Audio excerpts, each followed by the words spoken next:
माहिरनि आदमशुमारी जी केतिराई भेरा वक़्त वधाइण ऐं कराची जी आबादी में इज़ाफ़े ते शक ज़ाहिर करे छॾिया। माहिरनि जो चवणु आहे त आदमशुमारी जी आख़िरी तारीख़ में हर भेरे वाध सां कराची जी आबादी में इज़ाफ़ो ज़ाहिर करे थो त उहो अमल नाक़िस हो ऐं उहो ई सबबु आहे जो मुल्क नस्ली ऐं सियासी तकरार में फाथल आहे। कराची में आदमशुमारी जा नतीजा हिक जाइज़े जो उनवान सां प्रोग्राम मुनक़िद कयो वियो, जंहिंमें अर्बन रिसोर्ट सेंटर जे माहिरनि शिरकत कई।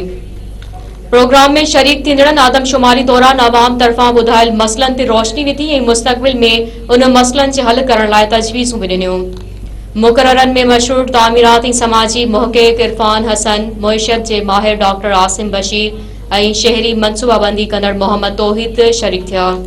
उन मौक़े ते आरिफ हसन ॻाल्हाईंदे चयो त मुल्क में नस्ली ऐं सियासी मसइला आहिनि। मौजूदा सूरत हाल ऐं मुस्तक़बिल में बि साफ़ ऐं शफ़ाफ़ आदमशुमारी मुश्किल बणिजी वई आहे। डॉक्टर आसिम बशीर चयो त आदमशुमारी दौरान कोताही कई वई जेका ॼाणी वाणी मनसूबाबंदी तहत कई वई आहे। आबादी में इज़ाफ़ो सूबनि लाइ अहम आहे छो त पाकिस्तान में वसीलनि जी तक़सीम आबादी ते ॿधल आहे।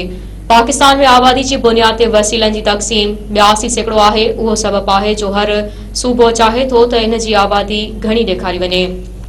मोहम्मद तौहीद चयो त आदमशुमारी रमज़ान जे महीने में न कराइण घुरिजे हा। आदमशुमारी में शामिल अमलो रमज़ान जे करे थकिजी पियो ऐं घरनि जी ॻणप न करे सघियो।